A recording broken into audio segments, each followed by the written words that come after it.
मेरे प्रिय आत्मन, प्रेम क्या है? जीना और जानना तो आसान है, लेकिन कहना बहुत कठिन है। जैसे कोई मछली से पूछे कि सागर क्या है, तो मछली कह सकती है यह है सागर, ये रहा, चारों तरफ वही है। लेकिन कोई पूछे कि कहो क्या है, बताओ मत, तो बहुत कठिन हो जाएगा मछली को। आदमी के जीवन में भी जो श्रेष्ठ है, सुंदर है और सत्य है, उसे जिया जा सकता, जाना जा सकता, हुआ जा सकता, लेकिन कहना बहुत मुश्किल है। और दुर्घटना और दुर्भाग्य यह है कि जिसमें जिया जाना चाहिए, जिसमें हुआ जाना चाहिए, उसके संबंध में मनुष्य जाति 5-6 हजार वर्ष से केवल बातें कर रही है। प्रेम की बात चल रही है, प्रेम के गीत गाए जा रहे हैं, प्रेम के भजन गाए जा रहे हैं, और प्रेम का मनुष्य के जीवन में कोई स्थान नहीं है। अगर आदमी के भीतर खोजने जाएं तो प्रेम से ज्यादा असत्य शब्द दूसरा नहीं मिलेगा। और जिन लोगों ने प्रेम को असत्य सिद्ध कर दिया है और जिन्होंने प्रेम की समस्त धाराओं को अवरुद्ध कर दिया है, और बड़ा दुर्भाग्य यह है कि लोग समझते हैं वे ही प्रेम के जन्मदाता भी हैं। धर्म प्रेम की बातें करता है, लेकिन आज तक जिस प्रकार का धर्म मनुष्य जाति के ऊपर दुर्भाग्य की भांति छाया हुआ है, उस धर्म ने ही मनुष्य के जीवन से प्रेम के सारे द्वार बंद कर दिए। और न इस संबंध में पूरब और पश्चिम में कोई फर्क है, न हिंदुस्तान में और न अमेरिका में कोई फर्क है। मनुष्य के जीवन में प्रेम की धारा प्रकट ही नहीं हो पाई, और नहीं हो पाई तो हम दोष देते हैं कि मनुष्य ही बुरा है, इसलिए नहीं प्रकट हो पाई। हम दोष देते हैं कि मन ही जहर है, इसलिए प्रकट नहीं हो पाई। मन जहर नहीं है, और जो लोग मन को जहर कहते रहे, उन्होंने ही प्रेम को जहरीला कर दिया, प्रेम को प्रकट नहीं होने दिया। मन जहर हो कैसे सकता है? इस जगत में कुछ भी जहर नहीं है। परमात्मा के सारे उपक्रम में कुछ भी विष नहीं है, सब अमृत है। लेकिन आदमी ने सारे अमृत को जहर कर लिया है, और इस जहर करने में शिक्षक, साधु, संत और तथाकथित धार्मिक लोगों का सबसे ज्यादा हाथ है। इस बात को थोड़ा समझ लेना जरूरी है, क्योंकि अगर ये बात दिखाई न पड़े तो मनुष्य के जीवन में कभी भी प्रेम भविष्य में भी नहीं हो सकेगा। क्योंकि जिन कारणों से प्रेम नहीं पैदा हो सका है, उन्हीं कारणों को हम प्रेम प्रकट करने के आधार और कारण बना रहे हैं। हालतें ऐसी हैं कि गलत सिद्धांतों को अगर हजारों वर्ष तक दोहराया जाए तो फिर हम ये भूल ही जाते हैं कि सिद्धांत गलत है, और दिखाई पड़ने लगता है कि आदमी गलत है, क्योंकि उन सिद्धांतों को पूरा नहीं कर पा रहा है। मैंने सुना है एक सम्राट के महल के नीचे से एक पंखा बेचने वाला गुजरता था और जोर से चिल्ला रहा था कि अनूठे और अद्भुत पंखे मैंने निर्मित किए। ऐसे पंखे कभी भी नहीं बनाए गए, ये पंखे कभी देखे भी नहीं गए हैं। सम्राट ने खिड़की से झांक के देखा कि कौन है जो अनूठे पंखे ले आया। सम्राट के पास सब तरह के पंखे थे, दुनिया के कोने कोने में जो मिल सकते थे। और नीचे देखा, गलियारे में खड़ा हुआ एक आदमी, साधारण 2-2 पैसे के पंखे होंगे, और चिल्ला रहा है कि अनूठे, अद्वितीय।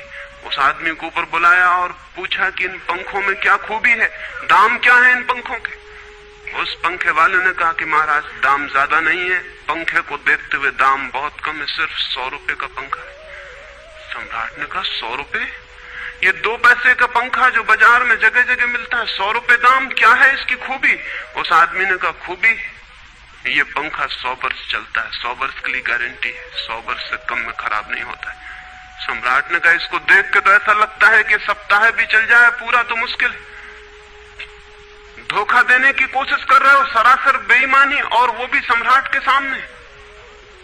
उस आदमी ने कहा आप मुझे भली भांति जानते हैं, इसी गलिहारे में रोज पंखे बेचता हूं, 100 रुपए दाम है इसके, और अगर 100 वर्ष न चले तो जिम्मेदार मैं हूं, रोज तो नीचे मौजूद होता हूं, और फिर आप सम्राट हैं, आपको धोखा देके जाऊंगा कहां। वो पंखा खरीद लिया गया। सम्राट को विश्वास तो न था, लेकिन आश्चर्य भी था कि यह आदमी सरासर झूठ बोल रहा है, किस बल पर बोल रहा है। पंखा 100 रुपए में खरीद लिया गया और उससे कहा कि 7वें दिन तुम उपस्थित हो जाना। 2-4 दिन में ही पंखे की डंडी बाहर निकल गई, 7वें दिन तो वो बिल्कुल मुर्दा हो गए। लेकिन सम्राट ने सोचा कि शायद पंखे वाला आएगा नहीं, लेकिन ठीक समय पर 7वें दिन वो पंखे वाला हाजिर हो गया। उसने कहा कहो महाराज। उन्होंने कहा कहना नहीं है, ये पंखा पड़ा हुआ है टूटा हुआ, ये 7 दिन में ये गति हो गई, तुम कहते 100 वर्ष चलेगा। पागल हो या धोखेबाज क्या हो। उस आदमी ने कहा कि मालूम होता है आपको पंखा जलना नहीं आता है, पंखा तो 100 वर्ष चलता ही, पंखा तो गारंटीड है, आप पंखा जलते कैसे थे। सम्राट ने कहा और भी सुनो, अब मुझे ये भी सीखना पड़ेगा कि पंखा कैसे किया जाता है। उस आदमी ने कहा कृपा करके बताइए कि इस पंखे की गति 7 दिन में ऐसी कैसे बना दी आपने, किस भांति पंखा किया। सम्राट ने पंखा उठा के करके दिखाया कि इस भांति मैंने पंखा किया है। उस आदमी ने कहा समझ गया, भूल, इस तरह पंखा नहीं किया जाता। सम्राट ने कहा और क्या रास्ता है पंखा जलने का। उस आदमी ने कहा पंखा पकड़िए सामने और सिर को हिलाइए, पंखा 100 वर्ष चलेगा, आप समाप्त हो जाएंगे लेकिन पंखा बचेगा। पंखा गलत नहीं है, आपके जलने का ढंग गलत है। यह आदमी पैदा हुआ है 5-6 हजार या 10 हजार वर्ष की संस्कृति का, यह आदमी फल है, लेकिन संस्कृति गलत नहीं है, यह आदमी गलत है। आदमी मरता जा रहा है रोज, और संस्कृति की दुहाई चलती चली जाती है कि महान संस्कृति, महान धर्म, महान सब कुछ, और उसका ये फल है, आदमी उसी संस्कृति से गुजरा है और ये परिणाम है उसका। लेकिन नहीं, आदमी गलत है और आदमी को बदलना चाहिए अपने को। और कोई कहने की हिम्मत नहीं उठाता कि कहीं ऐसा तो नहीं है कि 10,000 वर्षों में जो संस्कृति और धर्म आदमी को प्रेम से नहीं भर पाए, वो संस्कृति और धर्म गलत हो। और अगर 10,000 वर्षों में आदमी प्रेम से नहीं भर पाया, तो आगे कोई संभावना है इसी धर्म और इसी संस्कृति के आधार पर कि आदमी कभी प्रेम से भर जाए। 10,000 वर्षों में जो नहीं हो पाया, वो आगे भी 10,000 वर्षों में होने वाला नहीं है, क्योंकि आदमी यही है, कल भी यही होगा।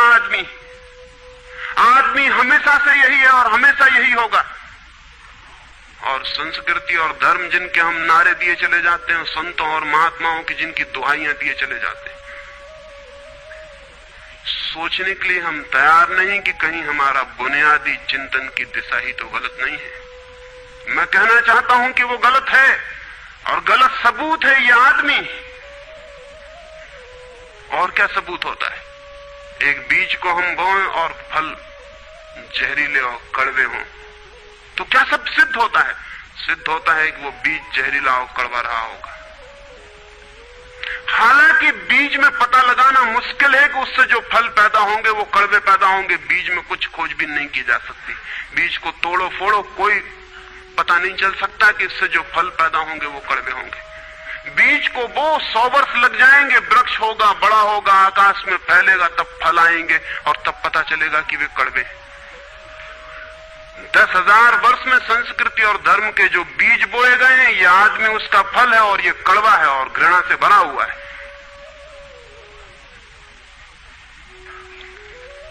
लेकिन उसी की दुहाई दिए चले जाते हैं हम और सोचते हैं उससे प्रेम हो जाएगा।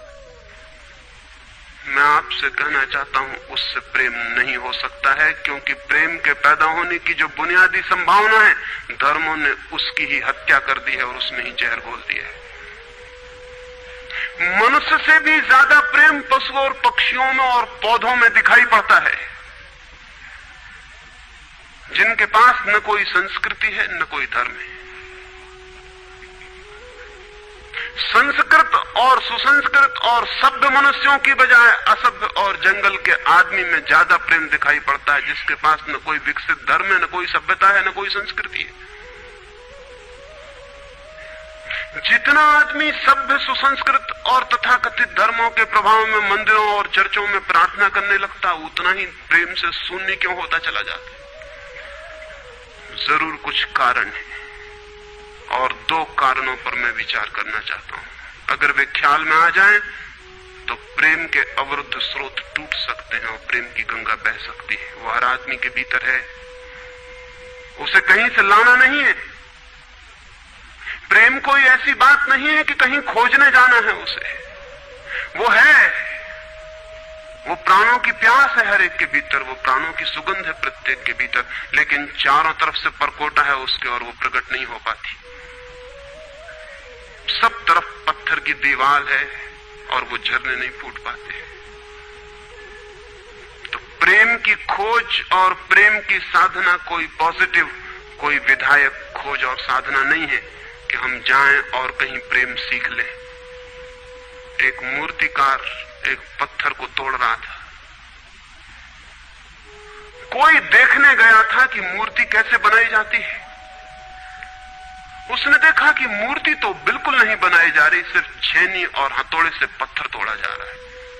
तो उस आदमी ने पूछा कि आप क्या कर रहे हैं, मूर्ति नहीं बनाएंगे? मैं तो मूर्ति का बनना देखने आया हूं, आप तो सिर्फ पत्थर तोड़ रहे हैं। उस मूर्तिकार ने कहा कि मूर्ति तो पत्थर के भीतर छिपी है, उसे बनाने की जरूरत नहीं है, सिर्फ उसके ऊपर जो व्यर्थ पत्थर जुड़ा है उसे अलग कर देने की जरूरत है और मूर्ति प्रकट हो जाएगी। मूर्ति बनाई नहीं जाती, मूर्ति सिर्फ आविष्कृत होती है, डिस्कवर होती है, अनावृत होती है, उगाड़ी जाती है। मनुष्य के भीतर प्रेम छिपा है, सिर्फ उगाड़ने की बात है, उसे पैदा करने का सवाल नहीं है, अनावृत करने की बात है।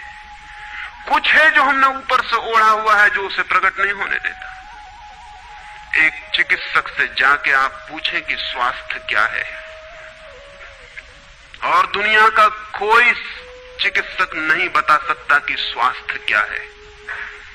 बड़े आश्चर्य की बात है, स्वास्थ्य पर ही तो सारा चिकित्सा शास्त्र खड़ा है, सारी मेडिकल साइंस खड़ी है, और कोई नहीं बता सकता कि स्वास्थ्य क्या है।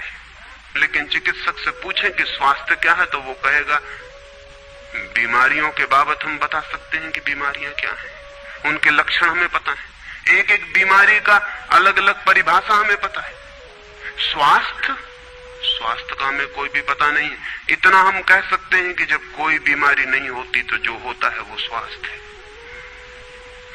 स्वास्थ्य तो मनुष्य के भीतर छिपा है, इसलिए मनुष्य की परिभाषा के बाहर है। बीमारी बाहर से आती है, इसलिए बाहर से परिभाषा की जा सकती है। स्वास्थ्य भीतर से आता है, उसकी कोई परिभाषा नहीं की जा सकती। इतना ही हम कह सकते हैं कि बीमारियों का अभाव स्वास्थ्य है। लेकिन ये स्वास्थ्य की कहां परिभाषा हुई? स्वास्थ्य के संबंध में तो हमने कुछ भी ना कहा कि बीमारियां नहीं है, तो बीमारियों के संबंध में कहा। सच ये है कि स्वास्थ्य पैदा नहीं करना होता, या तो छिप जाता है बीमारियों में, या बीमारियां हट जाती हैं तो प्रकट हो जाता है। स्वास्थ्य हम में है, स्वास्थ्य हमारा स्वभाव है। प्रेम हम में है, प्रेम हमारा स्वभाव है। इसलिए ये बात गलत है कि मनुष्य को समझाया जाए कि तुम प्रेम पैदा करो। सोचना यह है कि प्रेम पैदा क्यों नहीं हो पा रहा है, बाधा क्या है, अड़चन क्या है, कहां रुकावट डाल दी गई। अगर कोई भी रुकावट ना हो तो प्रेम प्रकट होगा ही। उसे सिखाने की और समझाने की कोई भी जरूरत नहीं है। अगर मनुष्य के ऊपर गलत संस्कृति और गलत संस्कार की धाराएं और बाधाएं न हो तो हर आदमी प्रेम को उपलब्ध होगा ही, ये अनिवार्यता है। प्रेम से कोई बच ही नहीं सकता, प्रेम स्वभाव है। गंगा बहती है हिमालय से, बहेगी गंगा, उसके प्राण है, उसके पास जल है, वो बहेगी और सागर को खोज ही लेगी। न किसी पुलिस वाले से पूछेगी, न किसी पुरोहित से पूछेगी कि सागर कहां है। देखा किसी गंगा को चौरस्ते पर खड़े होकर पूछते कि सागर कहां है? उसके प्राणों में है छिपी सागर की खोज और ऊर्जा है, तो पहाड़ तोड़ेगी, मैदान तोड़ेगी और पहुंच जाएगी सागर तक। सागर कितने ही दूर हो, कितना ही छिपा हो, खोज ही लेगी। और कोई रास्ता नहीं है, कोई गाइड बुक नहीं है कि जिससे पता लगा ले कि कहां से जाना है, लेकिन पहुंच जाती है। लेकिन बांध बांध दिए जाएं, चारों तरफ परकोटे उठा दिए जाएं, प्रकृति की बाधाओं को तोड़ के तो गंगा सागर तक पहुंच जाती है, लेकिन अगर आदमी की इंजीनियरिंग की बाधाएं खड़ी कर दी जाएं तो हो सकता है गंगा सागर तक न पहुंच पाए। ये भेद समझ लेना जरूरी है। प्रकृति की कोई भी बाधा असल में बाधा नहीं है, इसलिए गंगा सागर तक पहुंच जाती है, हिमालय को काट के पहुंच जाती है। लेकिन अगर आदमी इजाद करे, इंतजाम करे, तो गंगा को सागर तक नहीं भी पहुंचने दे सकता है। प्रकृति का तो एक सहयोग है, प्रकृति तो एक हार्मनी है। वहां जो बाधा भी दिखाई पड़ती है वो भी शायद शक्ति को जगाने के लिए चुनौती है। वहां जो विरोध भी दिखाई पड़ता है वो भी शायद भीतर प्राणों में जो छिपा है उसे प्रकट करने के लिए बुलावा है। वहां शायद कोई बाधा नहीं है। वहां हम बीज को दबाते हैं जमीन में, दिखाई पड़ता है कि जमीन की एक परत बीज के ऊपर पड़ी है, बाधा दे रही, लेकिन वो बाधा नहीं दे रही। अगर वो परत ना होगी तो बीज अंकुरित भी नहीं हो पाएगा। ऐसे दिखाई पड़ता है कि एक परत जमीन की बीज को नीचे दबा रही है, लेकिन वो परत दबा इसलिए रही है ताकि बीज दबे, गले और टूट जाए और अंकुर बन जाए। ऊपर से दिखाई पड़ता है वो जमीन बाधा दे रही, लेकिन वो जमीन मित्र है और सहयोग कर रही बीज को प्रकट करने में। प्रकृति तो एक हार्मनी है, एक संगीतपूर्ण लयबद्धता है, लेकिन आदमी ने जो जो निसर्ग के ऊपर इंजीनियरिंग की है, जो जो उसने अपने यांत्रिक धारणाओं को ठोकने की और बिठाने की कोशिश की है, उससे गंगाएं रुक गई हैं, जगह जगह अवरुद्ध हो गई हैं। और फिर आदमी को दोष दिया जाता है। किसी बीज को दोष देने की जरूरत नहीं है। अगर वो पौधा न बन पाए तो हम कहेंगे कि जमीन नहीं मिली होगी, ठीक, पानी नहीं मिला होगा, ठीक, सूरज की रोशनी नहीं मिली होगी, ठीक, लेकिन आदमी के जीवन में खिल न पाए फूल प्रेम का तो हम कहते हैं तुम हो जिम्मेवार। और कोई नहीं कहता कि भूमि ना मिली होगी, ठीक, पानी ना मिला होगा, ठीक, सूरज की रोशनी ना मिली होगी, ठीक, इसलिए यह आदमी का पौधा अवरुद्ध रह गया, विकसित नहीं हो पाया, फूल तक नहीं पहुंच पाया। मैं आपसे कहना चाहता हूं कि बुनियादी बाधाएं आदमी ने खड़ी की हैं। प्रेम की गंगा तो बह सकती है और परमात्मा के सागर तक पहुंच सकती है। आदमी बना उसलिए है कि वो बहे और प्रेम बहे और परमात्मा तक पहुंच जाए, लेकिन हमने कौन सी बाधाएं खड़ी कर दी? पहली बात,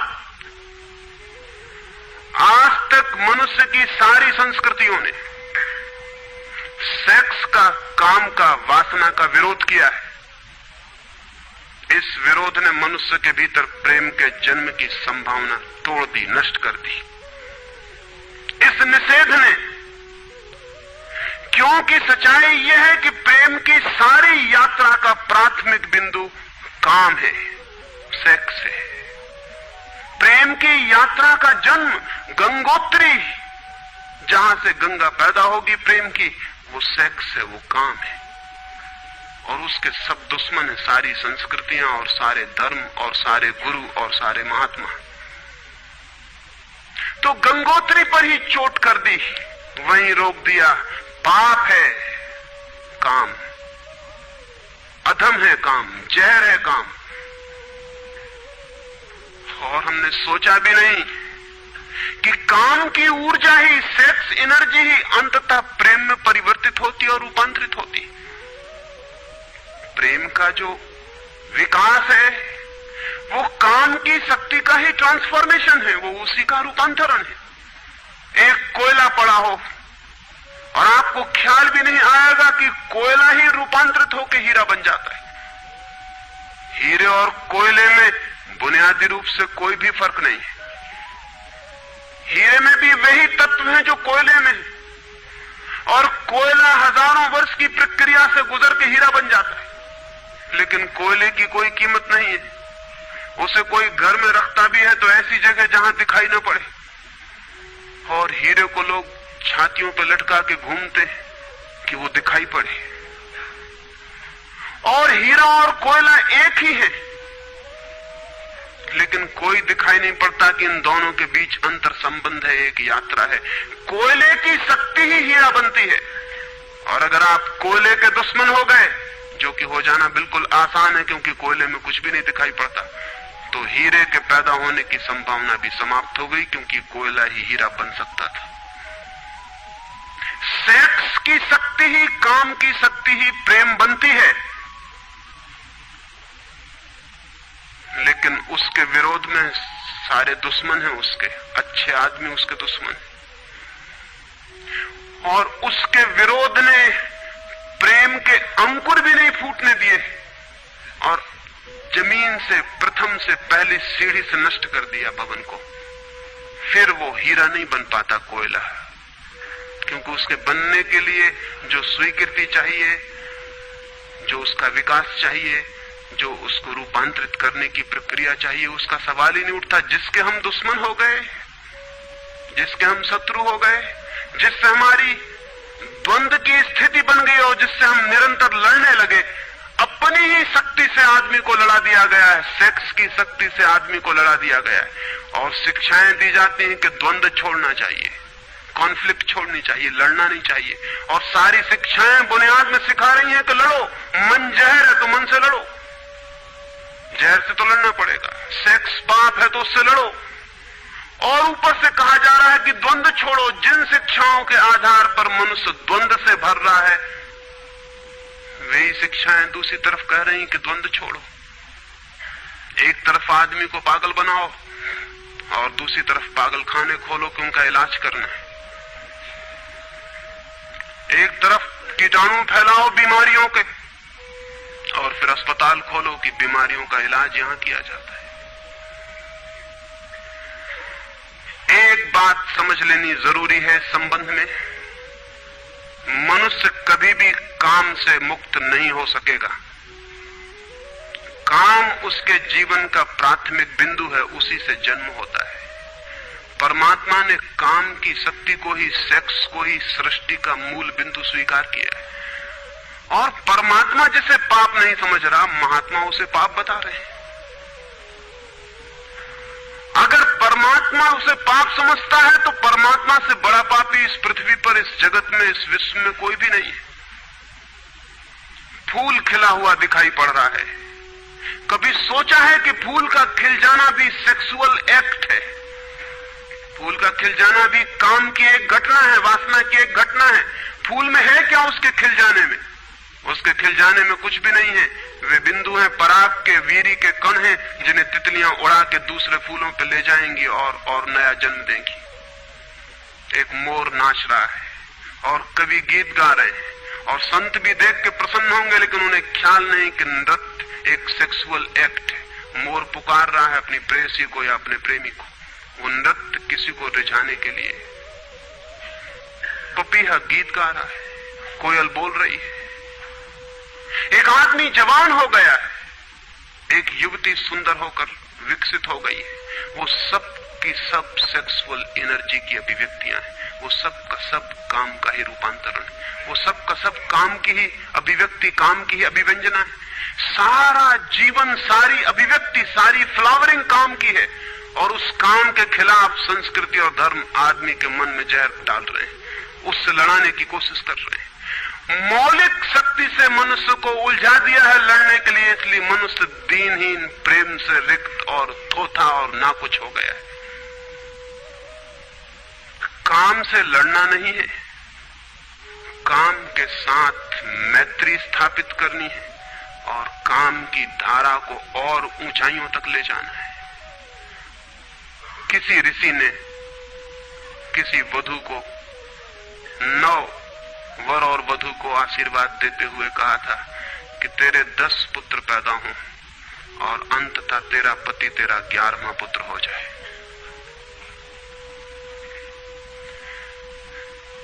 वासना रूपांतरित हो तो पत्नी मां बन सकती है, वासना रूपांतरित हो तो काम प्रेम बन सकता है, लेकिन काम ही प्रेम बनता है। काम की ऊर्जा ही प्रेम की ऊर्जा में विकसित होती है, फलित होती है। लेकिन हमने मनुष्य को भर दिया है काम के विरोध में। इसका परिणाम यह हुआ कि प्रेम तो पैदा नहीं हो सका, क्योंकि वो तो आगे का विकास था, काम की स्वीकृति से आता। प्रेम तो विकसित नहीं हुआ और काम के विरोध में खड़े होने के कारण मनुष्य का चित्त ज्यादा से ज्यादा कामुक और सेक्सुअल होता चला गया। हमारे सारे गीत, हमारी सारी कविताएं, हमारे चित्र, हमारी पेंटिंग्स, हमारे मंदिर, हमारी मूर्तियां सब घूम फिर के सेक्स के आसपास केंद्रित हो गई। हमारा मन ही सेक्स के आसपास केंद्रित हो गया। इस जगत में कोई भी पशु मनुष्य की भांति सेक्सुअल नहीं है। मनुष्य 24 घंटे सेक्सुअल हो गया। उठते बैठते सोते जागते सेक्स ही सब कुछ हो गया। उसके प्राण में एक घाव हो गया, विरोध के कारण, दुश्मनी के कारण, शत्रुता के कारण। जो जीवन का मूल था उससे मुक्त तो हुआ नहीं जा सकता था, लेकिन उससे लड़ने की चेष्टा में सारा जीवन रुग्ण जरूर हो सकता था, वो रुग्ण हो गया है। और ये जो मनुष्य जाति इतनी ज्यादा कामुक दिखाई पड़ रही है, इसके पीछे तथाकथित धर्मों और संस्कृति का बुनियादी हाथ है। इसके पीछे बुरे लोगों का नहीं, सज्जनों और संतों का हाथ है। और जब तक मनुष्य जाति सज्जनों और संतों के इस अनाचार से मुक्त नहीं होती, तब तक प्रेम के विकास की कोई संभावना नहीं। मुझे एक घटना याद आती है। एक फकीर अपने घर से निकला था, किसी मित्र के पास मिलने जा रहा है। निकला है कि घोड़े पर उसका चढ़ा हुआ एक बचपन का दोस्त घर आके सामने खड़ा हो गया।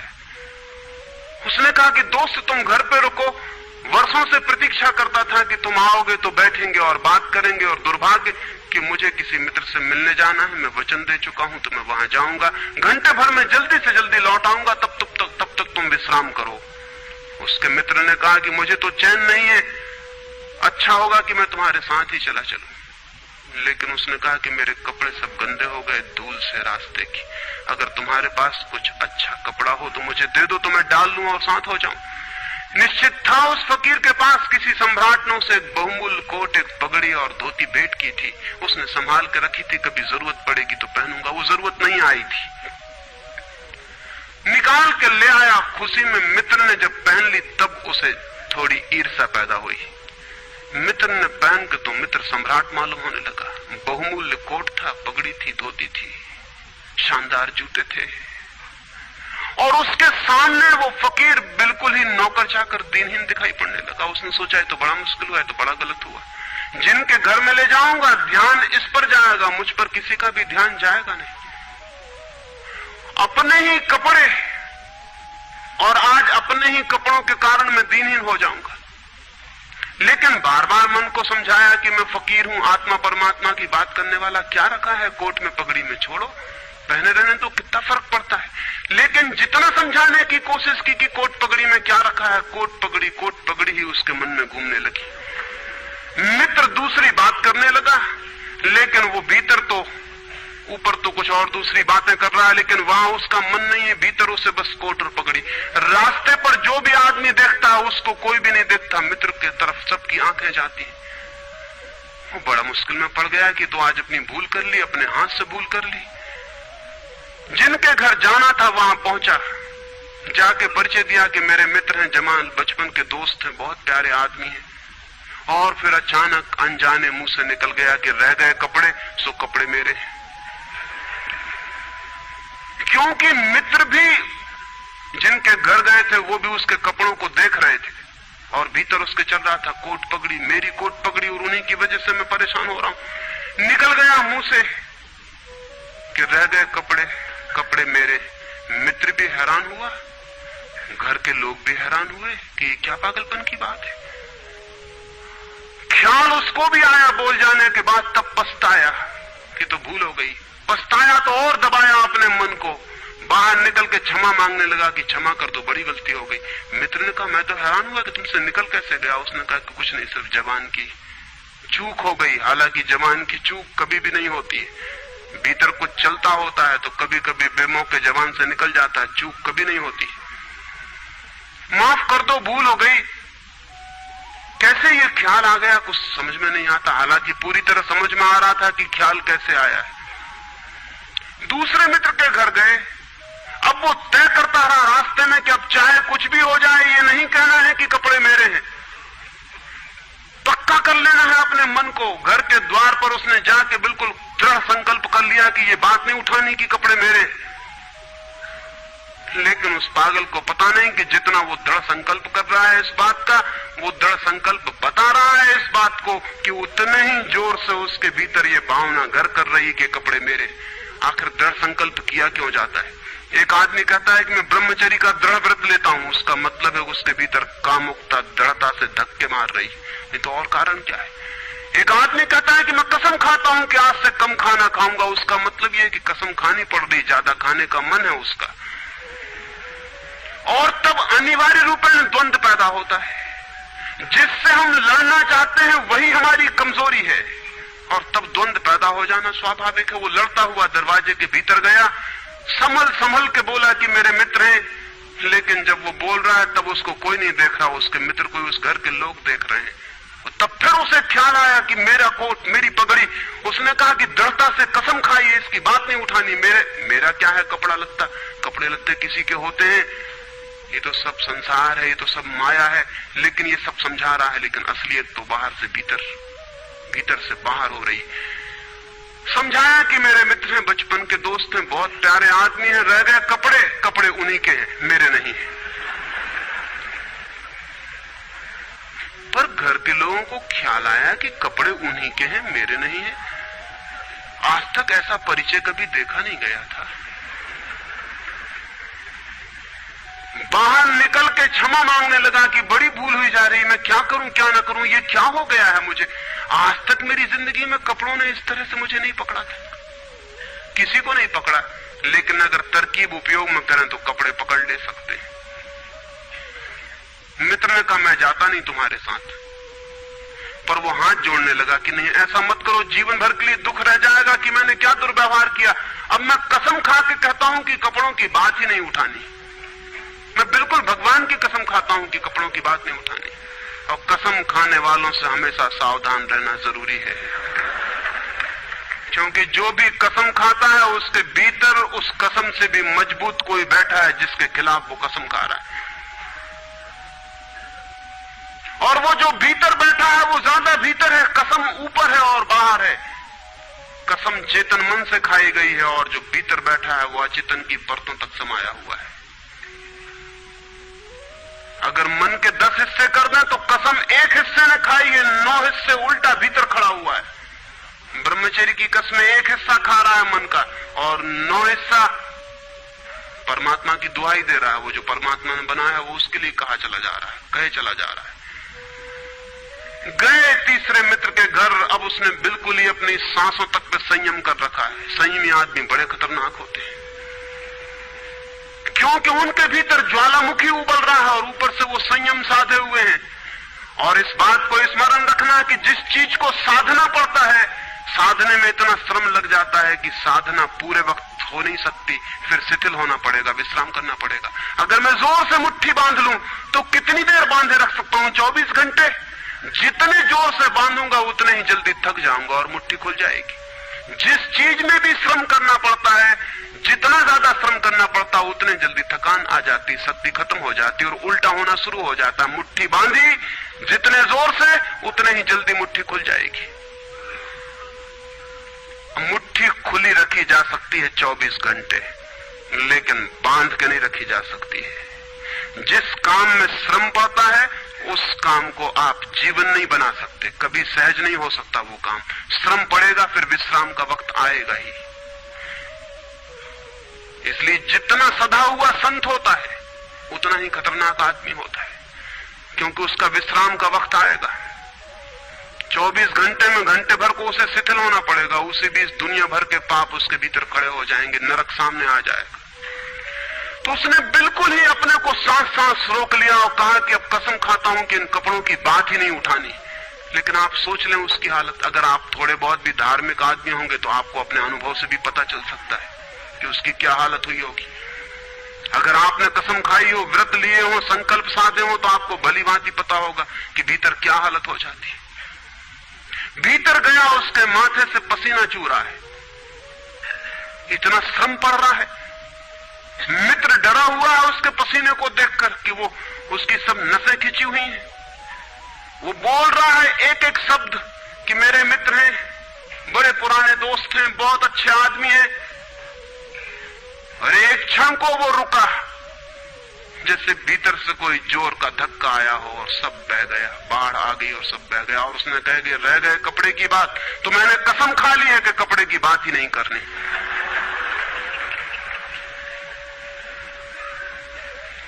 ये जो इस आदमी के साथ हुआ वो पूरी मनुष्य जाति के साथ सेक्स के संबंध में हो गया है।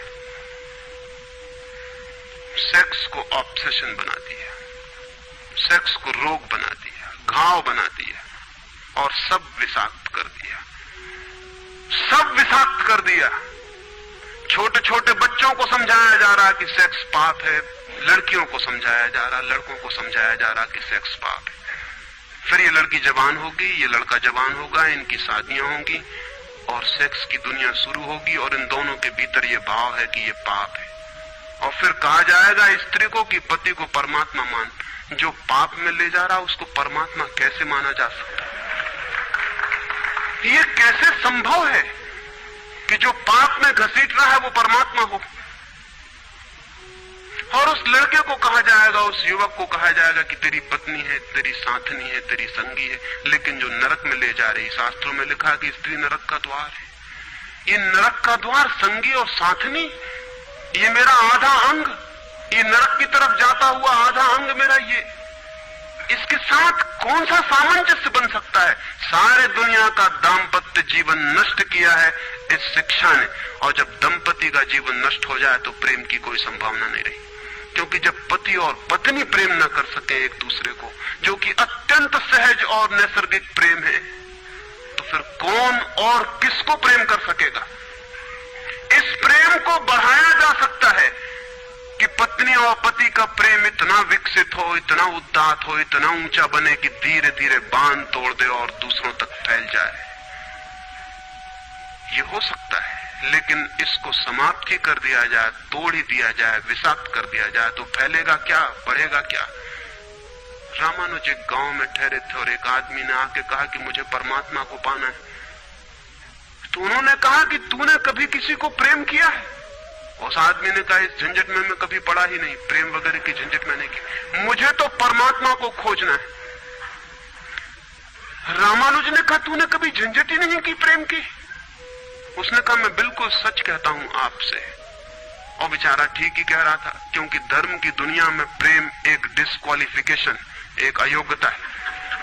तो उसने सोचा कि अगर मैं कहूं किसी को प्रेम किया तो वो कहेंगे अभी प्रेम प्रेम छोड़, ये राग वाग छोड़, अभी इधर पहले इन सबको छोड़ के आ, तब इधर आना। तो उस बेचारे ने किया भी हो तो वो कहता गया कि मैंने नहीं किया, नहीं किया। ऐसा कौन आदमी होगा जिसने थोड़ा बहुत प्रेम नहीं किया हो? रामानुज ने तीसरी बार पूछा कि तू कुछ तो बता, थोड़ा बहुत भी, कभी भी किसी को? उसने कहा, माफ करिए, आप क्यों बात वही बात पूछे चले जा रहे हैं? मैंने प्रेम की तरफ आंख उठा के नहीं देखा, मुझे तो परमात्मा को खोजना है। तो रामानुज ने कहा, मुझे क्षमा कर, तू कहीं और खोज, क्योंकि मेरा अनुभव यह है कि अगर तूने किसी को प्रेम किया हो तो उस प्रेम को फिर इतना बड़ा जरूर किया जा सकता है कि वो परमात्मा तक पहुंच जाए। लेकिन अगर तूने प्रेम ही नहीं किया तो तेरे पास कुछ है ही नहीं जिसको बड़ा किया जा सके। बीज ही नहीं है तेरे पास जो वृक्ष बन सके। तो तू जा कहीं और पूछ। और जब पति और पत्नी में प्रेम न हो, जिस पत्नी ने अपने पति को प्रेम न किया हो और जिस पति ने अपनी पत्नी को प्रेम न किया हो, वे बेटों को, बच्चों को प्रेम कर सकते हैं तो आप गलती में हैं।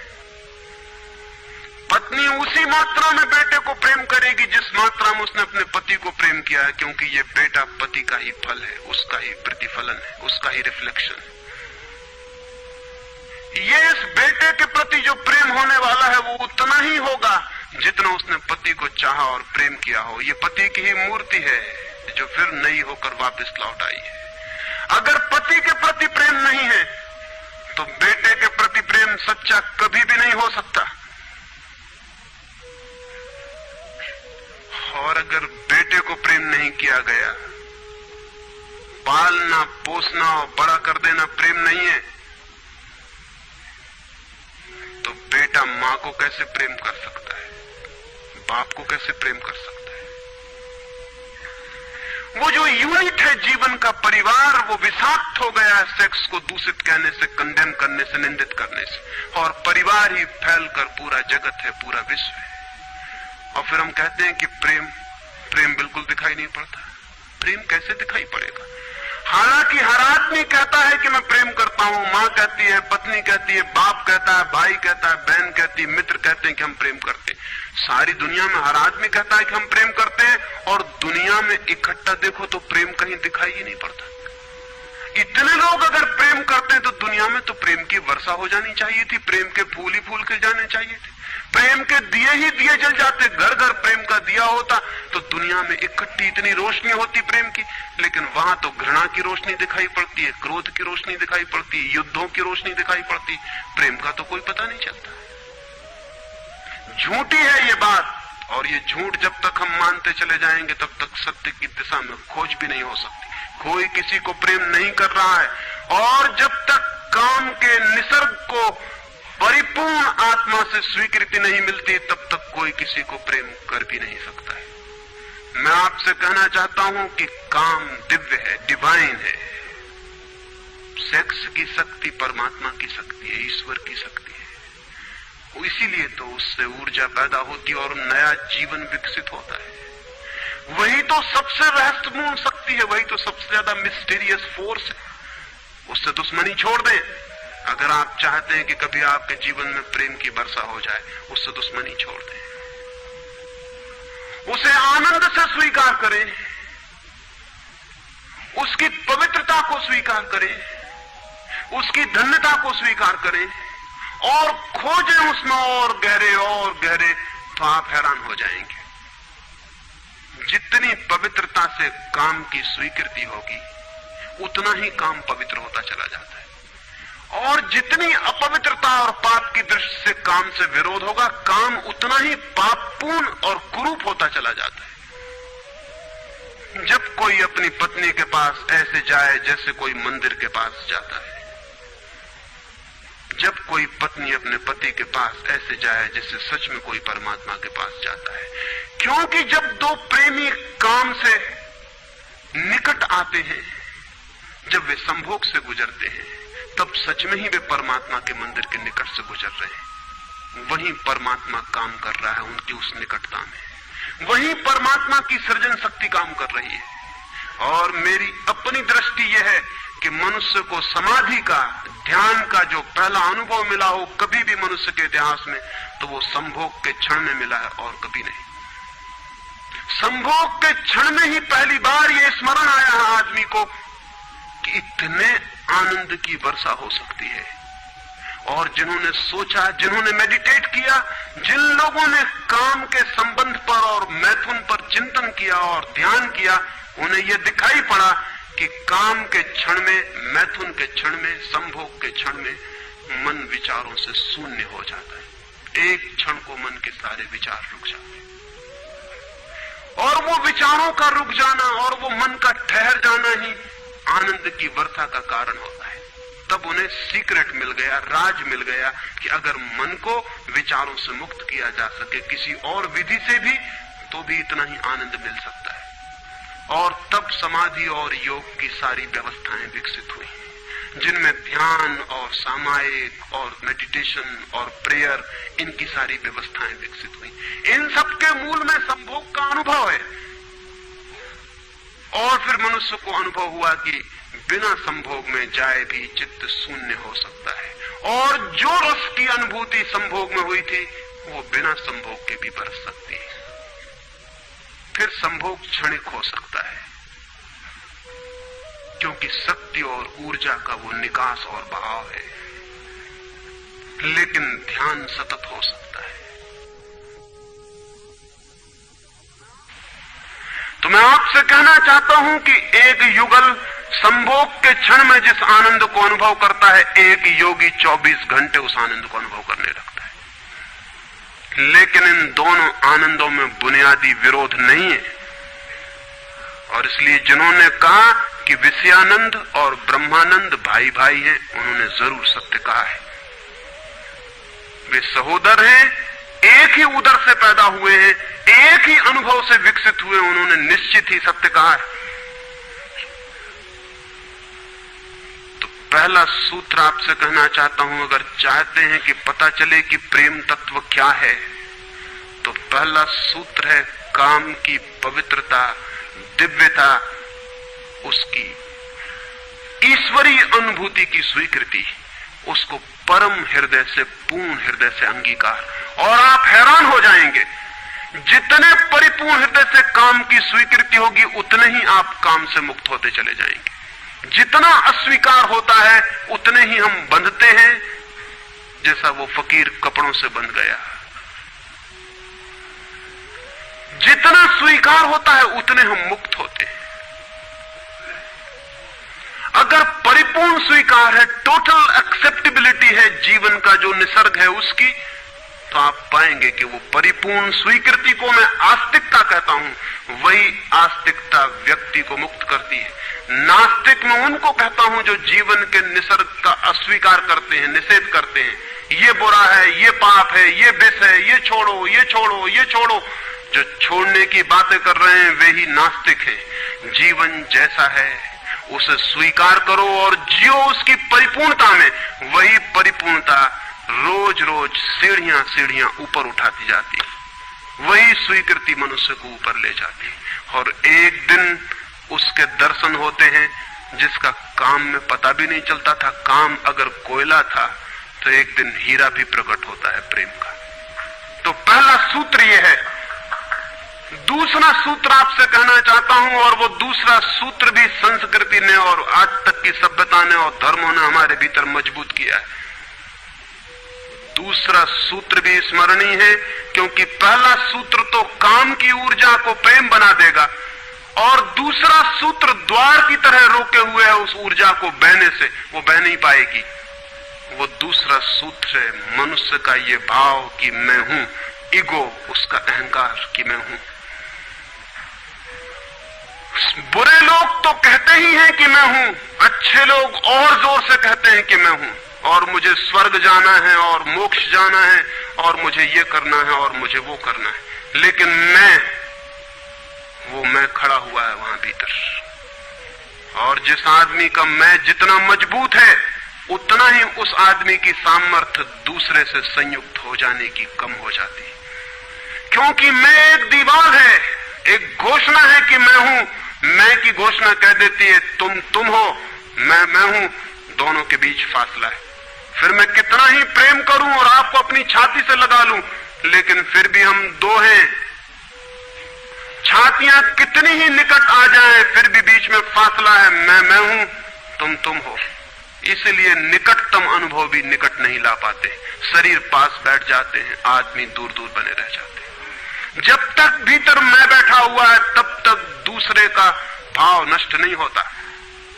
शास्त्र ने कहीं एक अद्भुत वचन कहा है कि दी अदर इज हेल। वो जो दूसरा है वही नरक है। लेकिन शास्त्र ने ये नहीं कहा कि why the other is other. वो दूसरा क्यों है? वो दूसरा इसलिए है कि मैं हूं, और जब तक मैं हूं तब तक दुनिया में हर चीज दूसरी है, अन्य है, भिन्न है। और जब तक भिन्नता है तब तक प्रेम का अनुभव नहीं हो सकता। प्रेम है एकात्म का अनुभव। प्रेम है इस बात का अनुभव कि गिर गई दीवार और दो ऊर्जाएं मिल गई और संयुक्त हो गई। प्रेम है इस बात का अनुभव कि एक व्यक्ति और दूसरे व्यक्ति की सारी दीवारें गिर गई और प्राण संयुक्त हुए, मिले और एक हो गए। जब यही अनुभव एक व्यक्ति और समस्त के बीच फलित होता है तो उस अनुभव को मैं कहता हूं परमात्मा, और जब दो व्यक्तियों के बीच फलित होता है तो उसे मैं कहता हूं प्रेम। अगर मेरे और किसी दूसरे व्यक्ति के बीच ये अनुभव फलित हो जाए कि हमारी दीवारें गिर जाएं, हम किसी भीतर के तल पर एक हो जाएं, एक संगीत, एक धारा, एक प्राण, तो ये अनुभव है प्रेम। और अगर ऐसा ही अनुभव मेरे और समस्त के बीच घटित हो जाए कि मैं विलीन हो जाऊं और सब और मैं एक हो जाऊं, तो ये अनुभव है परमात्मा। इसलिए मैं कहता हूं प्रेम है सीढ़ी और परमात्मा है उस यात्रा की अंतिम मंजिल। ये कैसे संभव है कि दूसरा मिट जाए? जब तक मैं न मिटूं तब तक दूसरा कैसे मिट सकता है? वो दूसरा पैदा किया है मेरे मैं की प्रतिध्वनि ने। जितने जोर से मैं चिल्लाता हूं कि मैं, उतने ही जोर से वो दूसरा पैदा हो जाता है। वो दूसरी प्रतिध्वनि है, उस तरफ इको हो रही मेरे मैं की। और ये अहंकार, ये ईगो द्वार पर दीवार बन के खड़ी है। और मैं है क्या? कभी सोचा आपने कि ये मैं है क्या? आपका हाथ है मैं, आपका पैर है, आपका मस्तिष्क है, आपका हृदय है, क्या है आपका मैं? अगर आप एक क्षण भी शांत होकर भीतर खोजने जाएंगे कि कहां है मैं, कौन सी चीज है मैं, तो आप एकदम हैरान रह जाएंगे। भीतर कोई मैं खोजे से मिलने को नहीं।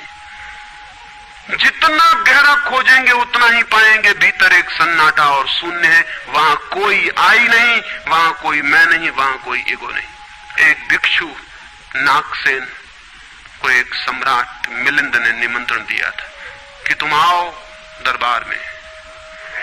तो जो राजदूत गया था निमंत्रण देने, उसने नागसेन को कहा कि भिक्षु नागसेन, आपको बुलाया है सम्राट मिलिंद ने, मैं निमंत्रण देने आया हूं। तो नागसेन कहने लगा मैं चलूंगा जरूर, लेकिन एक बात विनय कर दूं, पहले ही कह दूं कि भिक्षु नागसेन जैसा कोई है नहीं। ये केवल एक नाम है, काम चलाऊ नाम है। आप कहते हैं तो मैं चलूंगा जरूर, लेकिन ऐसा कोई आदमी कहीं है नहीं। राजदूत ने जाके सम्राट को कह दिया कि बड़ा अजीब आदमी है वो कहने लगा कि मैं चलूंगा जरूर, लेकिन ध्यान रहे कि भिक्षु नागसेन जैसा कहीं कोई है नहीं, ये केवल एक काम चलाऊ नाम है। सम्राट ने कहा अजीब सी बात है, जब वो कहता है मैं चलूंगा, आएगा वो आया भी रथ पर बैठकर। सम्राट ने द्वार पर स्वागत किया और कहा भिक्षु नागसेन हम स्वागत करते हैं आपका। वो हंसने लगा, उसने कहा कि स्वागत स्वीकार करता हूं, लेकिन स्मरण रहे भिक्षु नागसेन जैसा कोई है नहीं। सम्राट कहने लगा बड़ी पहेली की बातें करते हैं आप। अगर आप नहीं हैं तो कौन है? कौन आया है यहां? कौन स्वीकार कर रहा है स्वागत? कौन दे रहा है उत्तर? नागसेन मुड़ा और उसने कहा कि देखते हैं सम्राट मिलिंद, ये रथ खड़ा है जिस पर मैं आया। सम्राट ने कहा ये रथ है। तो भिक्षु नागसेन पूछने लगा, घोड़ों को निकाल के अलग कर लिया जाए। घोड़े अलग कर लिए गए और उसने पूछा सम्राट से ये घोड़े रथ हैं? सम्राट ने कहा घोड़े कैसे रथ हो सकते हैं? घोड़े अलग कर दिए गए। सामने के डंडे जिनसे घोड़े बंधे थे खिंचवा लिए गए। उसने पूछा कि ये रथ हैं? सिर्फ दो डंडे कैसे रथ हो सकते हैं? डंडे अलग कर दिए गए। चाक निकलवा लिए और कहा ये रथ है? सम्राट ने कहा ये चाक है, ये रथ नहीं है। और एक एक अंग रथ का निकलता चला गया और एक एक अंग पर सम्राट को कहना पड़ा कि नहीं ये रथ नहीं है। फिर आखिर पीछे शून्य बच गया, वहां कुछ भी न बचा। भिक्षु नागसेन पूछने लगा रथ कहां है अब? रथ कहां है अब? और जितनी चीजें मैंने निकाली तुमने कहा ये भी रथ नहीं, ये भी रथ नहीं, ये भी रथ नहीं, अब रथ कहां है? तो सम्राट चौंक के खड़ा रह गया। रथ पीछे बचा भी नहीं था और जो चीजें निकल गई थी उनमें कोई रथ था भी नहीं। तो वो भिक्षु कहने लगा समझे आप, रथ एक जोड़ था, रथ कुछ चीजों का संग्रह मात्र था। रथ का अपना होना नहीं है कोई, ईगो नहीं है कोई। रथ एक जोड़ है। आप खोजे कहां है आपका मैं, और आप पाएंगे कि अनंत शक्तियों के एक जोड़ है, मैं कहीं भी नहीं है। और एक एक अंग आप सोचते चले जाएं तो एक एक अंग समाप्त होता चला जाता है, फिर पीछे शून्य रह जाता है। उसी शून्य से प्रेम का जन्म होता है, क्योंकि वो शून्य आप नहीं है, वो शून्य परमात्मा है। एक गांव में एक आदमी ने मछलियों की एक दुकान खोली थी, बड़ी दुकान थी। उस गांव में पहली दुकान थी, तो उसने एक बहुत खूबसूरत तख्ती बनवाई और उस पर लिखाया फ्रेश फिश सोल्ड हियर, यहां ताजी मछलियां बेची जाती। पहले दिन दुकान खुली और एक आदमी आया और कहने लगा फ्रेश फिश सोल्ड हियर, ताजी मछलियां, कहीं बासी मछलियां भी बेची जाती हैं? ताजी लिखने की क्या जरूरत? दुकानदार ने सोचा कि बात तो ठीक है, इससे और व्यर्थ बासे का भी ख्याल पैदा होता है। उसने फ्रेश अलग कर दिया, ताजा अलग कर दिया। तख्ती रह गई फिश सोल्ड हियर, मछलियां बेची जाती हैं, मछलियां यहां बेची जाती। दूसरे दिन एक बूढ़ी औरत आई और उसने कहा कि मछलियां यहां बेची जाती हैं, सोल्ड हियर, कहीं और कहीं भी बेचते हो? उस आदमी ने कहा यह हियर बिल्कुल फिजूल है। उसने तख्ती पर एक शब्द और अलग कर दिया, रह गया फिश सोल्ड। तीसरे दिन एक आदमी आया, वो कहने लगा फिश सोल्ड, मछलियां बेची जाती हैं, मुफ्त भी देते हो क्या? आदमी ने कहा ये सोल्ड भी बेकार। उस सोल्ड को भी अलग कर दिया। अब रह गई वहां तख्ती फिश। एक बुद्धा आया और कहने लगा फिश, अंधे को भी मील भर दूर से बांस मिल जाती है, ये तख्ती काहे के लिए लटकाई हुई है यहां? फिश भी चली गई, खाली तख्ती रह गई वहां। और एक आदमी आया और उसने कहा ये तख्ती किस लिए लगाई है, इससे दुकान पे आड़ पड़ती। वो तख्ती भी चली गई, वहां कुछ भी नहीं रह गया। इलिमिनेशन होता गया, एक एक चीज हटती चली गई, पीछे जो शेष रह गया शून्य है। उस शून्य से प्रेम का जन्म होता है, क्योंकि उस शून्य में दूसरे के शून्य से मिलने की क्षमता है। सिर्फ शून्य ही शून्य से मिल सकता है और कोई नहीं। दो शून्य मिल सकते हैं, दो व्यक्ति नहीं, दो इंडिविजुअल नहीं मिल सकते, दो वैक्यूम, दो एम्प्टीनेस मिल सकते हैं, क्योंकि बाधा आप कोई भी नहीं, शून्य की कोई दीवार नहीं होती और हर चीज की दीवार होती है। तो दूसरी बात स्मरणीय है, व्यक्ति जब मिटता है नहीं रह जाता, पाता है कि हूं ही नहीं, जो है वो मैं नहीं हूं, जो है वो सब है। तब द्वार गिरता है, दीवार टूटती है और तब वो गंगा बहती है जो भीतर छिपी है और तैयार है। वो शून्य की प्रतीक्षा कर रही कि कोई शून्य हो जाए तो उससे बह उठूं। हम एक कुआं खोदते हैं, पानी भीतर है, पानी कहीं से लाना नहीं होता, लेकिन बीच में मिट्टी पत्थर पड़े हैं, उनको निकाल के बाहर कर देते हैं। करते क्या है हम? करते हैं हम एक शून्य बनाते हैं, एक खाली जगह बनाते हैं, एक एम्प्टीनेस बनाते हैं। कुआं खोदने का मतलब है खाली जगह बनाना, ताकि खाली जगह में जो भीतर छिपा हुआ पानी है वो प्रकट होने के लिए जगह पा जाए, स्पेस पा जाए। वो भीतर है, उसको जगह चाहिए प्रकट होने को, जगह नहीं मिल रही, भरा हुआ है कुआं मिट्टी पत्थर से। मिट्टी पत्थर हमने अलग कर दिए, वो पानी उबल के बाहर आ गया। आदमी के भीतर प्रेम भरा हुआ है, स्पेस चाहिए, जगह चाहिए जहां वो प्रकट हो जाए। और हम भरे हुए हैं अपने मैं से। हर आदमी चिल्लाया चला जा रहा है मैं, और स्मरण रखें जब तक आपकी आत्मा चिल्लाती है मैं, तब तक आप मिट्टी पत्थर से भरे हुए कुएं हैं। आपके कुएं में प्रेम के झरने नहीं फूटेंगे, नहीं फूट सकते। मैंने सुना है एक बहुत पुराना वृक्ष था, आकाश में सम्राट की तरह उसके हाथ फैले हुए थे। उस पर फूल आते थे तो दूर दूर से पक्षी सुगंध लेने आते, उस पर फल लगते थे तो तितलियां उड़ती। उसकी छाया, उसके फैले हाथ, हवाओं में उसका वो खड़ा रूप आकाश में बड़ा सुंदर था। एक छोटा बच्चा उसकी छाया में रोज खेलने आता था। उस बड़े वृक्ष को उस छोटे बच्चे से प्रेम हो गया। बड़ों को छोटों से प्रेम हो सकता है, अगर बड़ों को पता ना हो कि हम बड़े हैं। वृक्ष को कोई पता नहीं था कि मैं बड़ा हूं। ये पता सिर्फ आदमी को होता है, इसलिए उसका प्रेम हो गया। अहंकार हमेशा अपने से बड़ों को प्रेम करने की कोशिश करता है। अहंकार हमेशा अपने से बड़ों से संबंध जोड़ता है। प्रेम के लिए कोई बड़ा छोटा नहीं, जो आ जाए उसी से संबंध जुड़ जाता है। वो एक छोटा सा बच्चा खेलता आता था उस वृक्ष के पास, उस वृक्ष का उससे प्रेम हो गया।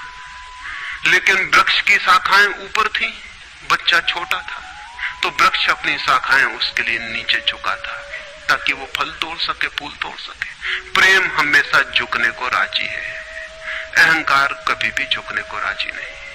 अहंकार के पास जाएंगे तो अहंकार के हाथ और ऊपर उठ जाएंगे ताकि आप उन्हें छू न सके, क्योंकि जिसे छू लिया जाए वो छोटा आदमी है। जिसे न छुआ जा सके, दूर सिंहासन पर दिल्ली में हो, वो आदमी बड़ा आदमी है। वो वृक्ष के शाखाएं नीचे झुकाती जब वो बच्चा खेलता हुआ आता, और जब बच्चा उसके फूल तोड़ लेता तो वृक्ष बहुत खुश होता, उसके प्राण आनंद से भर जाते। प्रेम जब भी कुछ दे पाता है तब खुश हो जाता है, अहंकार जब भी कुछ ले पाता है तभी खुश होता है। फिर वो बच्चा बड़ा होने लगा, वो कभी उसकी छाया में सोता, कभी उसके फल खाता, कभी उसके फूलों का ताज बना के पहनता और जंगल का सम्राट हो जाता है। प्रेम के फूल जिसके पास भी बरसते हैं वही सम्राट हो जाता है, और जहां भी अहंकार गिरता है वहीं सब अंधकार हो जाता है, आदमी दीन और दरिद्र हो जाता है। वो लड़का फूलों का ताज पहनता और नाचता, और वृक्ष बहुत खुश होता, उसके प्राण आनंद से भर जाते, हवाएं सनसनाती और वो गीत गाता। फिर लड़का और बड़ा हुआ, वो वृक्ष के ऊपर भी चढ़ने लगा, वो उसकी शाखाओं से झूलने भी लगा, वो उसकी शाखाओं पर विश्राम भी करता, और वृक्ष बहुत आनंदित होता। प्रेम आनंदित होता है जब प्रेम किसी के लिए छाया बन जाता है। अहंकार आनंदित होता है जब किसी की छाया छीन लेता है। लेकिन लड़का बड़ा होता चला गया, दिन बढ़ते चले गए। जब लड़का बड़ा हो गया तो उसे और दूसरे काम भी दुनिया में आ गए, महत्वाकांक्षाएं आ गई, उसे परीक्षाएं पास करनी थी, उसे मित्रों को जीतना था। वो फिर कभी कभी आता, कभी नहीं भी आता, लेकिन वृक्ष उसकी प्रतीक्षा करता कि वो आए, वो आए। उसके सारे प्राण पुकारते कि आओ आओ। प्रेम निरंतर प्रतीक्षा करता है कि आओ आओ। प्रेम एक प्रतीक्षा है, एक अवेटिंग है। लेकिन वो कभी आता, कभी नहीं आता, तो वृक्ष उदास हो जाता है। प्रेम की एक ही उदासी है, जब वो बांट नहीं पाता तो उदास हो जाता है, जब वो दे नहीं पाता तो उदास हो जाता है। और प्रेम की एक ही धन्यता है कि जब वो बांट देता है, लुटा देता है, तो आनंदित हो जाता है। फिर लड़का और बड़ा होता चला गया, और वृक्ष के पास आने के दिन कम होते चले गए। जो आदमी जितना बड़ा होता चला जाता है महत्वाकांक्षा के जगत में, प्रेम के निकट आने की सुविधा उतनी ही कम होती चली जाती है। उस लड़के की एम्बिशन, महत्वाकांक्षा बढ़ रही थी, कहां वृक्ष, कहां जाना। फिर एक दिन वहां से निकलता था तो वृक्ष ने उसे कहा, सुनो। हवाओं में उसकी आवाज गूंजी कि सुनो, तुम आते नहीं, मैं प्रतीक्षा करता हूं, मैं तुम्हारे लिए प्रतीक्षा, राह करता हूं, राह देखता हूं, बाट जोता हूं। उस लड़के ने कहा, क्या है तुम्हारे पास जो मैं आऊं? मुझे रुपए चाहिए। हमेशा अहंकार पूछता है कि क्या है तुम्हारे पास जो मैं आऊं। अहंकार मांगता है कि कुछ हो तो मैं आऊं, ना कुछ हो तो आने की कोई जरूरत नहीं। अहंकार एक प्रयोजन है, एक पर्पस है। प्रयोजन पूरा होता हो तो मैं आऊं, अगर कोई प्रयोजन ना हो तो आने की जरूरत क्या है। और प्रेम निष्प्रयोजन है, प्रेम का कोई प्रयोजन नहीं। प्रेम अपने में ही अपना प्रयोजन है, वो बिल्कुल पर्पसलेस है। वृक्ष तो चौंक गया, उसने कहा कि तुम तभी आओगे जब मैं कुछ तुम्हें दे सकूं। मैं तुम्हें सब दे सकता हूं, क्योंकि प्रेम कुछ भी रोकना नहीं चाहता। जो रोक ले वो प्रेम नहीं है। अहंकार रोकता है, प्रेम तो बेशर्त दे देता है। लेकिन रुपए मेरे पास नहीं है, ये रुपए तो सिर्फ आदमी की इजाद है, वृक्षों ने ये बीमारी नहीं पाली है। उस वृक्ष ने कहा, इसलिए तो हम इतने आनंदित होते हैं, इतने फूल खिलते हैं, इतने फल लगते हैं, इतनी बड़ी छाया होती है, हम इतना नाचते हैं आकाश में, हम इतने गीत गाते हैं, पक्षी हम पर आते हैं और संगीत का कलरव करते हैं, क्योंकि हमारे पास रुपए नहीं है। जिस दिन हमारे पास भी रुपए हो जाएंगे, हम भी आदमी जैसे दीनहीन मंदिरों में बैठ के सुनेंगे कि शांति कैसे पाई जाए, प्रेम कैसा पाया जाए। नहीं, हमारे पास रुपए नहीं है। तो उसने कहा फिर मैं क्या हूं तुम्हारे पास? जहां रुपए हैं मुझे वहां जाना पड़ेगा, मुझे रुपयों की जरूरत है। अहंकार रुपया मांगता है क्योंकि रुपया शक्ति है, अहंकार शक्ति मांगता है। उस वृक्ष ने बहुत सोचा, फिर उसे ख्याल आया तो तुम एक काम करो, मेरे सारे फलों को तोड़ के ले जाओ और बेच दो तो शायद रुपए मिल जाए। और उस लड़के को भी ख्याल आया, वो चढ़ा और उसने सारे फल तोड़ डाले, कच्चे भी गिरा डाले, शाखाएं भी टूटी, पत्ते भी टूटे, लेकिन वृक्ष बहुत खुश हुआ, बहुत आनंदित हुआ। टूट के भी प्रेम आनंदित होता है, अहंकार पाके भी आनंदित नहीं होता, पाके भी दुखी होता है। और वो लड़के ने तो धन्यवाद भी नहीं दिया पीछे लौटकर, लेकिन उस वृक्ष को पता भी नहीं चला, उसे तो धन्यवाद मिल गया इसी में कि उसने उसके प्रेम को स्वीकार किया और उसके फलों को ले गया और बाजार में बेचा। लेकिन फिर वो बहुत दिनों तक नहीं आया। उसके पास रुपए थे और रुपयों से रुपए पैदा करने की वो कोशिश में लग गया था, वो भूल गए। वर्ष बीत गए और वृक्ष उदास है और उसके प्राणों में रस बह रहा है कि वो आए उसका प्रेमी और उसके रस को ले जाए, जैसे किसी मां के स्तन में दूध भरा हो और उसका बेटा खो गया और उसके सारे प्राण तड़प रहे हो कि उसका बेटा कहां है, जिसे वो खोजे, जो उसे हल्का कर दे, निर्भर कर दे। ऐसे वो वृक्ष के प्राण पीड़ित होने लगे कि वो आए आए आए, उसकी सारी आवाज यही गूंजने लगी कि आओ। बहुत दिनों बाद वो आया, वो लड़का तो प्रौढ़ हो गया था। वृक्ष ने उससे कहा कि आओ मेरे पास, मेरे आलिंगन में आओ। उसने कहा छोड़ो ये बकवास, ये बचपन की बातें हैं। अहंकार प्रेम को पागलपन समझता है, बचपन की बातें समझता है। उस वृक्ष ने कहा आओ मेरी डालियों से झूलो, नाचो। उसने कहा छोड़ो ये फिजूल की बातें, मुझे एक मकान बनाना है। मकान दे सकते हो तुम? वृक्ष ने कहा मकान? हम तो बिना मकान के ही रहते हैं, मकान में तो सिर्फ आदमी रहता है। दुनिया में और कोई मकान में नहीं रहता, सिर्फ आदमी रहता है। सो देखते हो आदमी की हालत, मकान में रहने वाले आदमी की हालत। उसके मकान जितने बड़े होते जाते हैं, आदमी उतना छोटा होता चला जाता है। हम तो बिना मकान के रहते हैं। लेकिन एक बात हो सकती है कि तुम मेरी शाखाओं को काट के ले जाओ तो शायद तुम मकान बना लो। और वो प्रौढ़ कुल्हाड़ी लेकर आ गया और उसने उस वृक्ष की शाखाएं काट डाली। वृक्ष एक ठूंठ रह गया नंगा, लेकिन वृक्ष बहुत आनंदित था। प्रेम सदा आनंदित है, चाहे उसके अंग भी कट जाएं, लेकिन कोई ले जाए, कोई ले जाए, कोई बांट ले, कोई सम्मिलित हो जाए, साझीदार हो जाए। और उस लड़के ने तो पीछे लौट के भी नहीं देखा, उसने मकान बना लिया। और वक्त गुजरता गया, वो ठूंठ रहा देखता, वो चिल्लाना चाहता, लेकिन अब उसके पास पत्ते भी नहीं थे, शाखाएं भी नहीं थी। हवाएं आती और वो बोल भी ना पाता, बुला भी ना पाता, लेकिन उसके प्राणों में तो एक ही गूंज थी कि आओ आओ। और बहुत दिन बीत गए, तब वो बूढ़ा आदमी हो गया था। वो बच्चा वो निकल रहा था पास से, वृक्ष के पास आके खड़ा हो गया। तो वृक्ष ने पूछा क्या कर सकता हूं और मैं तुम्हारे लिए, तुम बहुत दिनों बाद आए। उसने कहा तुम क्या कर सकोगे? मुझे दूर देश जाना है धन कमाने के लिए, मुझे एक नाव की जरूरत है। तो उसने कहा तुम मुझे और काट लो तो मेरी इस पीड़ से नाव बन जाएगी और मैं बहुत धन्य होऊंगा कि मैं तुम्हारी नाव बन सकूं, तुम्हें दूर देश ले जा सकूं। लेकिन तुम जल्दी लौट आना और सकुशल लौट आना, मैं तुम्हारी प्रतीक्षा करूंगा। और उसने आरे से उस वृक्ष को काट डाला। तब वो एक छोटा सा ठूंठ रह गया और वो दूर यात्रा पर निकल गया। और वो ठूंठ भी प्रतीक्षा करता रहा कि वो आए आए, लेकिन अब उसके पास कुछ भी नहीं देने को। शायद वो नहीं आएगा, क्योंकि अहंकार वहीं आता है जहां कुछ पाने को है। अहंकार वहां नहीं जाता जहां कुछ पाने को नहीं।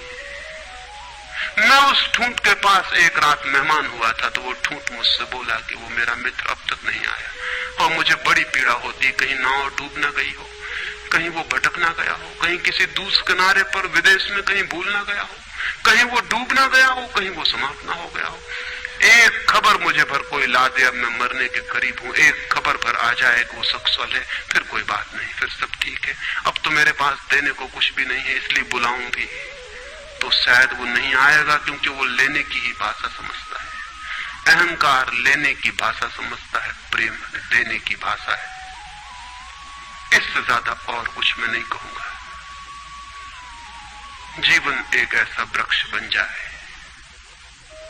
और उस वृक्ष की शाखाएं अनंत तक फैल जाएं, सब उसकी छाया में हो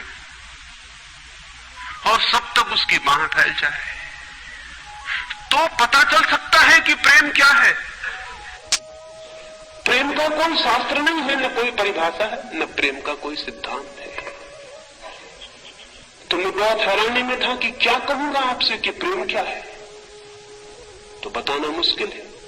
आके बैठ सकता हूं, अगर मेरी आंखों में दिखाई पड़ जाए तो दिखाई पड़ सकता है, अगर मेरे हाथों में दिखाई पड़ जाए तो दिखाई पड़ सकता है। मैं कह सकता हूं यह है प्रेम, लेकिन प्रेम क्या है?